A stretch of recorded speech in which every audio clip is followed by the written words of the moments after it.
그거는 누가 주라고.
Deset,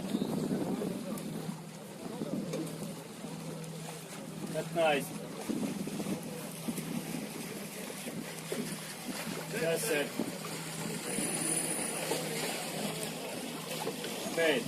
10, 5, 4, 3, 2, 1, start!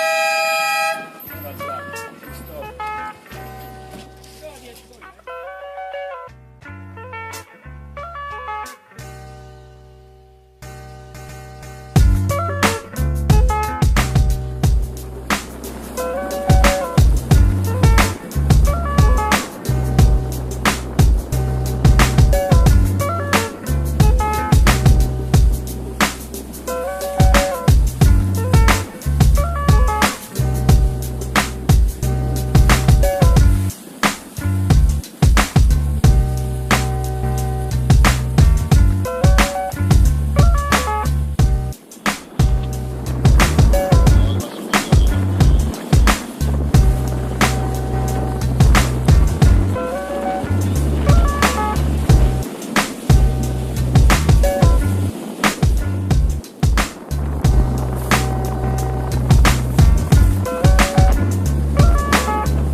5, idemo s grupom A, treće mjesto jelo.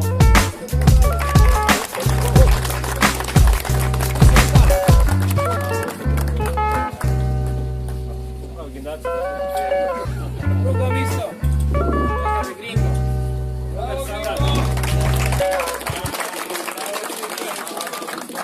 Sam pogodio. Yes. Saj, Luka Šambuli. Prve, treće mjesto. Sad Davor Zanini. Evo Delfin čura i dalje. Hvala što ste došli. Drugo mjesto je moj kolega, Trinko, za sabor na Val Šiber. Leni Spurs. Bravo, da. To je. Ovako se izlazi.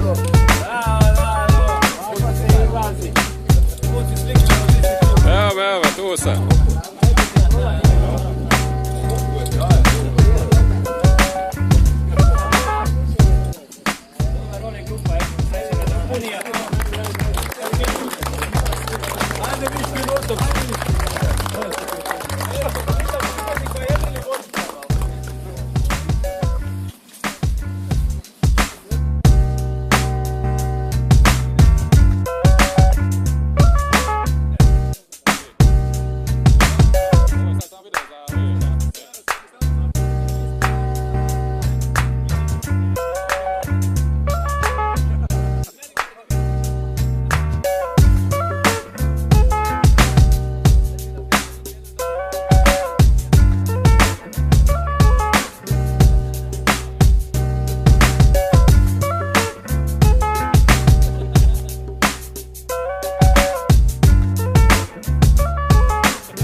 Još jedna u nizu regata Orkupa i evo, nažalost bila samo 3 plova, makar je prvi dan i bili su uvjeti obećavajući, bilo je dosta vjetra, ali mijenjao je stalno smjer, nismo uspjeli nikako steći uvjete za regatu i kasno je počelo sve skupa, tako da su bila samo 2 plova po stvarno dobrim uvjetima za jedrenje. Mi smo se dobro snašli po polju, a i uvelike je utjecalo što smo imali ove godine velika ulaganja u brod s kojim smo imali velike probleme zadnjih, ne znam, skoro 2 sezone se mučimo i sa raznim trimovima, kolombama i sime i tako da nakon raznih ulaganja što doktora Drinkovića financijski, što raznih ljudi iz posade sa radom smo uspjeli konačno spojiti jednu regatu da smo pobijedili i eto, izrazito nam je drago kao posadi, kao i meni da smo konačno jednu pobijedili nakon skoro 2 godine što jedrimo zajedno.